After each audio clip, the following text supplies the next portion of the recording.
Corey, and I'm from New York. The question I have for you is, would you be able to bring some clarity upon how we can literally perceive other parallel realities? I fully understand it intuitively. I've experienced it, and I've really ingrained it in my reality, and it's become a knowing. The issue I'm having is that I find it difficult to be able to explain the mechanics behind how I can actually perceive someone else's parallel reality and then be able to define it as not my own. If you can bring some more clarity upon that subject, again, around like the mechanics of how we can actually see it and then say it's not our own, that would be of great benefit to myself and a lot of other people that watch your content. So thank you so much, Bashar. Aveo. You do this all the time when you write things like science fiction novels. You create worlds from your imaginations that in many ways actually are representative of parallel realities that are not your own. So it entails imagination and communication with the higher mind that can see many different parallel realities simultaneously, and drawing down that information in ways that you present to your public as science fiction or simple fiction. The idea of actually experiencing parallel realities is that when you do experience it, it does become your own, because you're shifting through billions of parallel realities all the time anyway to create what you think is your unique timeline. So your unique timeline is actually constructed of many different parallel realities that become your own. But the idea of perceiving one that you know isn't yours, really, is simply called fiction in your world. Good day. Good day, Bashar. Good to be with you on this day. So happy. This is all right. All right. And you as well. Yes. I have a question. You once spoke about how the Bible had a lot of the stories of Atlantis. And I was wondering if you could potentially elaborate a little bit on which part of that. The flood. Yeah. The flood is the story of the destruction of Atlantis. Okay, the flood, primarily. Yes, because the asteroidal or cometary body that slammed into what you call the Atlantic Ocean created great tsunamis that wiped out Atlantis, but also affected many other parts of the nearby land masses, such as your North and Central South America, your Africa, Mediterranean, and European coastlines, and Middle Eastern. So therefore, the idea of the story of the flood is a racial memory of the destruction caused by the tsunamis from that impact in your ocean. Awesome. And how many ancient cultures were given the information of the things from that time to our prehistory of the precession of the equinox and the coming of the golden age? Given by Atlantean survivors, you mean? Yes. Well, Egypt obviously was given information. Many places in Europe were. The British Isles were given a lot of that information. Some information was also spread back into the North, Central, and South American continents. And the idea of it stretching all the way into your Asiatic continents, the buildings of certain structures, such as pyramids around your world, and so on and so forth, certain kinds of temples that align with the idea of stellar phenomenology, are in general representative of some of the ancient knowledge that the survivors of Atlantis spread around the world to help people understand that these things do happen, that these cycles can reoccur, and to prevent such destruction from happening again if possible. Excellent. And are these beings, did they achieve immortality? Are you talking about Atlanteans? The Atlantean priesthood. Physical immortality? No. No. Okay. No. Got it. So, but in spirit, those beings are still connected very strongly to the Earth sphere. Of course. Some of them, not all of them. Some of them have gone on to other things. But it will always remain as part of them, because any experience always remains as a part of you, no matter what state you're in, physical or non-physical. It's a part of who you are. That's beautiful. And I have a question about the Ark of the Covenant in the same proportions of the coffer and the Great Pyramid. Were those the same dimensions? There are relationships between them. They're not absolutely the same dimensions, but there are similarities in ratios that work in both of them. Got it. Because you once talked about the coffer and the Great Pyramid being a certain dimension with the granite, so you could... Yes. So it's more about the idea of resonant ratios than it is actual physical dimensions. It's more like scaling something up or down, but making sure that they still contain the same energetic ratios. Okay, cool. And they were used for different purposes. Yes, it can be. Yes, well, the Ark of the Covenant was more of a step-down transformer of energy for what? For a variety of purposes, yes. For communication, for energy release, for providing certain kinds of vibrational states, different applications for different needs at different times. It could be adjusted. Okay. Is it true that, like in the movie we have of Indiana Jones, where the Ark of the Covenant was talked about how it could be used for malicious purposes as well, or purposes in the wrong hands? It could. It could. Again, like any device, like any equipment, it can be used for positive or negative reasons. Yes.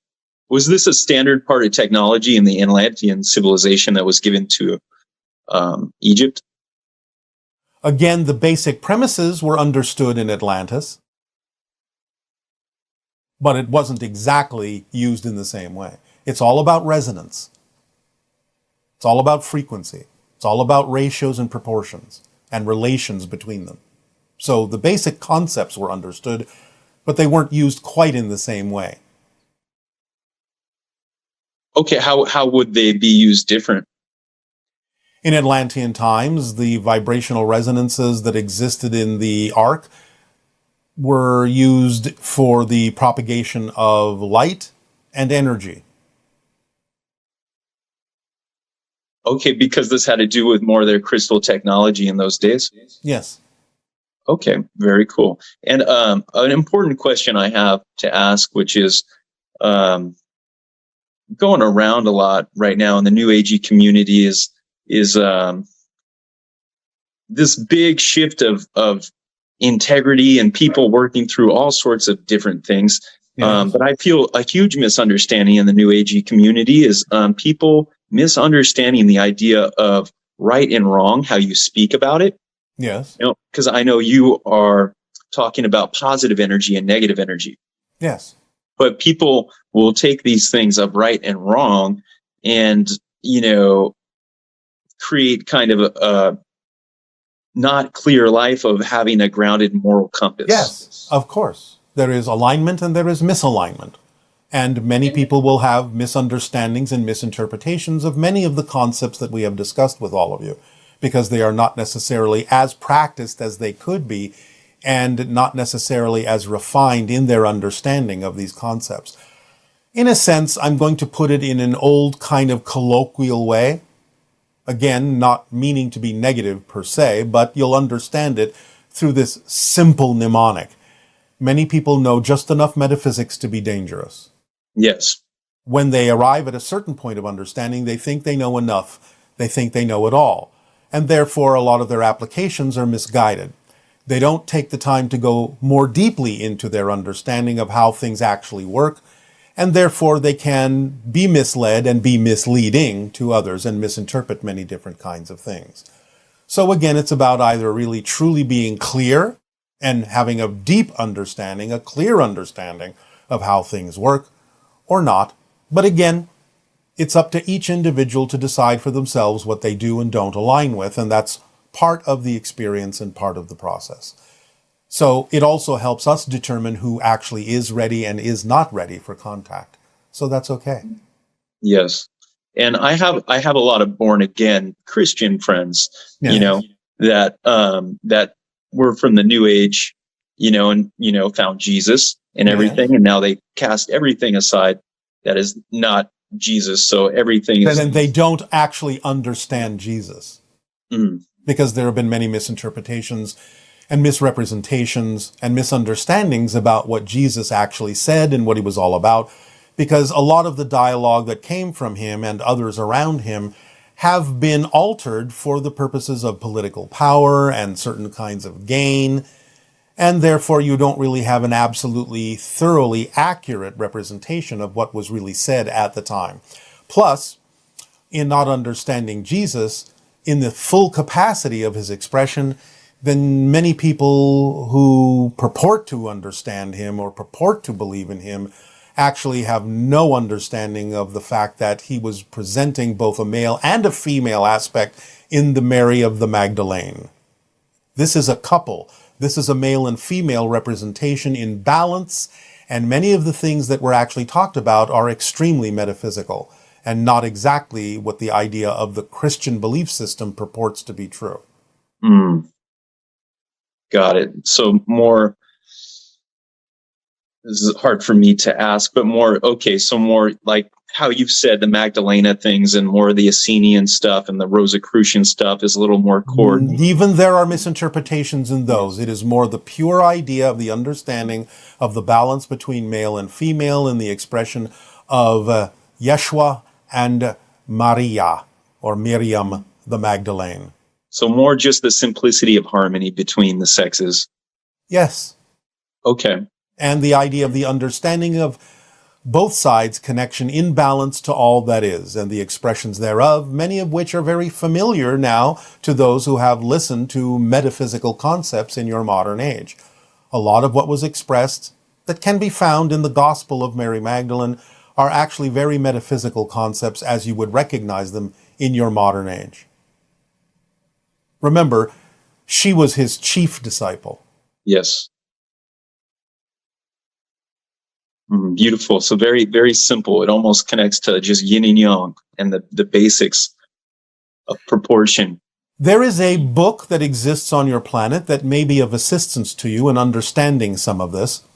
And it is a book that is called When God Had a Wife. Investigate that, and it will give you a lot of information about more accurate representations of the positions of male and female energy throughout your history. Much of it is not what you think because of what has been made of it and what has been left out and what has been corrupted. When God Had a Wife. Beautiful. Yes, I will look into that. Thank you, Bashar. All right. Thank you. Can you tell us more about Yael and Pleiadians' world? Like how many hours do they sleep and what do they eat and how their structures looks like? What do they do in their daily lives? Thank you. I love you. Bye. That's a lot of information. We will not be delivering all of that. However, both civilizations do not sleep much at all.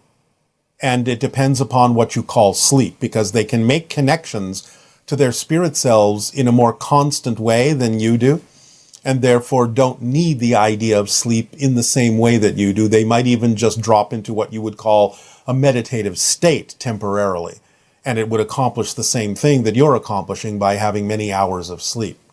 So neither of them really sleep much in that sense. The idea, again, of food is that it is usually of a lighter quality, more of the idea of either juices or vegetables in that sense. And in their daily lives, it depends upon the individual. Some are creatively artistic, some are scientifically investigative, some have many different kinds of functions according to their passions. So in that sense, they have a lot of similarity, even though they have a lot of differences as well. For the Pleiadians are mostly your genetic cousins in the sense of being of assistance to you to move forward in your civilization in an exciting way that brings you closer together. Whereas the Yael are more specifically about introducing the hybrid children to your planet to begin the particular process of evolving into the sixth hybrid race. Hello, hi Bashar, how are you? Perfect. And you? I'm great. Yeah, Bashar, so I have a question related to sacred circuits. So I wanted to know if tetraskelion or the swastik symbol that was also used in the Nazi flag with a circle in the center, a sacred circuit. It is a sacred circuit, but on a higher level than we've delivered at this point. Understand that the swastika has been around for thousands of years and represents the idea of the flow of creative energy in the cosmos, in the universe. So yes, it's a sacred circuit that can help rewire the brain when focused on in a positive energy, in a positive state, to understand how to blend with and align with the creative energies of the universe, of all that is. But it has to be used that way. Obviously, the way the Nazis used it was a misunderstanding and a corruption of its original intention, which exists in many ancient civilizations, Tibetan, Native American, so on and so forth. They understood its original meaning and used it in its original way. So you can too, if you wish. Okay, so is there a single word that we can associate with it? A single word? Yeah, like you have given for other sacred circuits. Yes. Alignment with creation. It's not a single word, but it's a concept. Okay, sure. Thanks, Bashar. And I also have a question related to the Anunnaki. So, why was it out of integrity on part of the Anunnaki to create humans for their survival? Because it was against their laws to do so. Okay, Because the idea of the creation, the injection of their genetic material to create a new species was simply not within the realm of their acceptable laws at the time, especially because they didn't necessarily guide those people correctly. Where new Anunnaki had to come in to do so to make up for the mistakes that that group of Anunnaki that created Homo sapiens undertook. So they broke their laws in many different ways, okay, out of desperation. okay. And who was or what was Apep or Apophis that is said to have been attacking Ra, the ancient Egyptian god? The idea of Apophis was simply the idea of the destructive principle. Okay, so it was not an entity or some being. Not in the way that you mean it, no. It's an archetypal energy that represents the energy of breaking things down, of destroying things so they can be rebuilt. Of course, there are many different interpretations that have happened on your planet. Okay. And did the Sasquatch also have any incarnation connection to the ancient Orion system? No. Oh, okay. So they did not have any negative expressions of oppression or warfare. They have their own pathway, but they do not share much of it with Homo sapiens. Okay, so can we say, like, say the warfare and oppression is actually a genetic problem? No. It's a training problem. It's a learning issue. It's a matter of happening into a system that has certain kinds of negative cycles associated with it in order for the purpose of overcoming them, of transforming them. But it's not really a genetic problem initially. It can embed itself in your genetics over time, but it doesn't originate because of the genetic structure. Okay. And then you also mentioned that the Earth has a frequency of 7.85 hertz, and then Earth is also a world of cycles. So how does this frequency of 7.85 hertz cause the cyclic nature of the Earth? It is the base cycle that encourages you to come back to alignment. The idea is that when the cycle becomes something other than that, when the frequency becomes something other than that, you can be going out of alignment and following the cycles of destruction. But by going back into alignment with the natural resonance of the earth, then you are bringing yourself back into alignment and thus allowing yourself to go beyond the original cycles that give you the opportunity to explore negativity and limitation. Okay, Bashar. And can you share a vibrational phone number for Shambhala?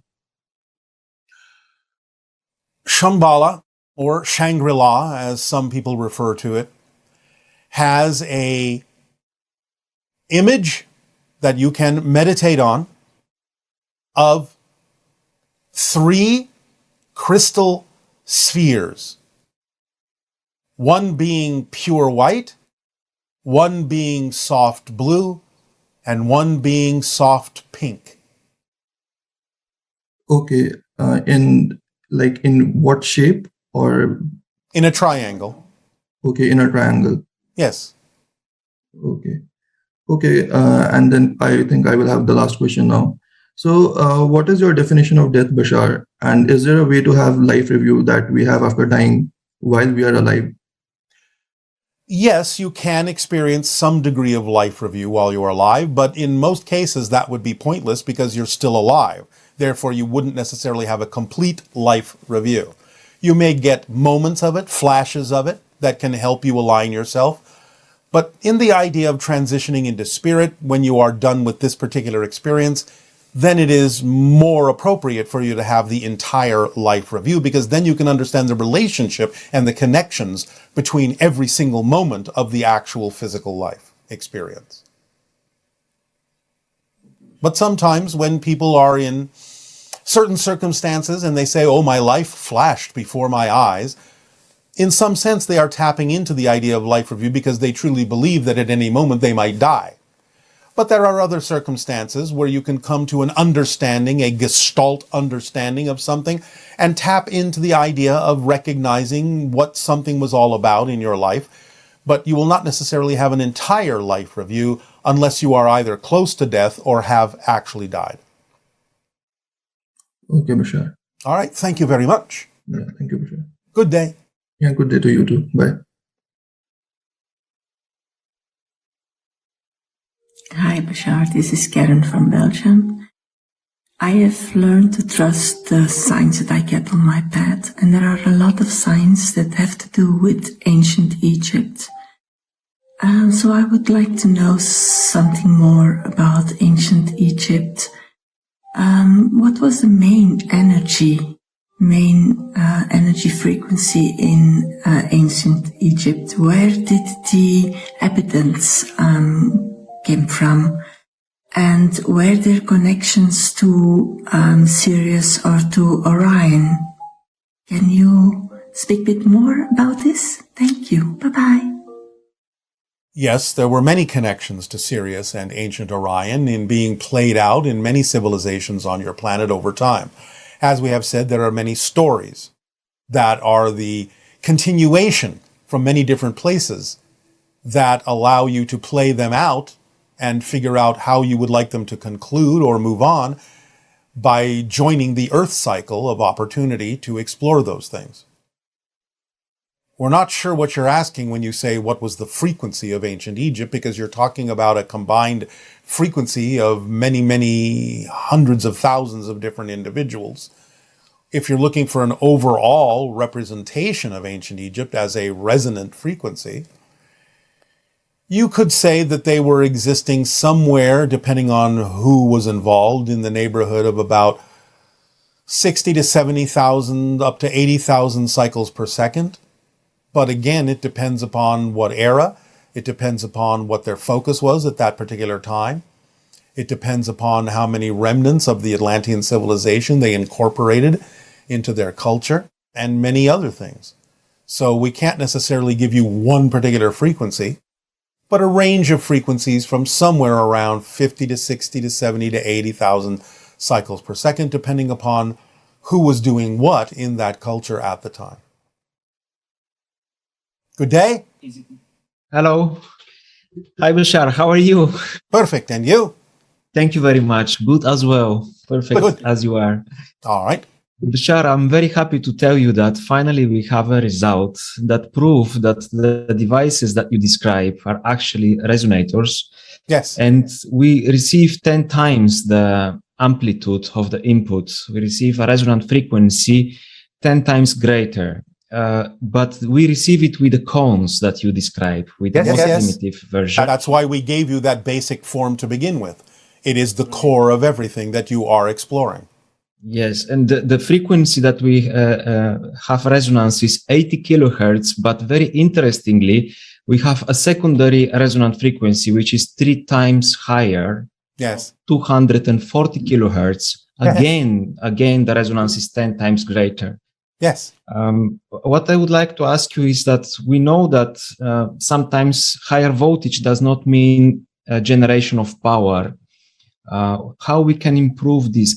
Is there anything else we can do to improve this? Because my passion is to explore the space-time fields and create the device. And then explore it. You will discover what you need. We have given you enough so that you will have the momentum to use your own imagination, to explore what you need, to find what you need at this moment. You have enough to go on, as you have just discovered and as you have just stated. You're getting the results that you need to take you further. And I would like to share with you that we have also result. I was listening to your words alone among the nature to get more information of what you have said already. Yes. And finally realized that the insulating plates of the anti-gravity device, they need to be not so wide. They need to be gaps very. All right. Well, you see, that's exactly what we're saying. When you take it upon yourself to go into the places that you're attracted to go and go into the states that you're attracted to be in, you will get the information you need. It will be downloaded from many different sources, including us, but you have the ability now to do these things by putting yourself in the proper frame of mind, in the proper environment that is conducive to getting the information that you need. So you now have these abilities. You don't need us as much as you think you do. Okay. All right. My last question is, because you say that some help from Sirius, is there any message or is there any particular permission slip I can using to connect? Focus on the Mobius strip. Mobius strip, like the loop, like infinity loop. Yes. Focus on that in a meditative state. It will help you download the information that you need. Any particular colors like blue and white and we leave that up to you, but remember the colors of the signature of Sirius. Yes, I just make a meditation.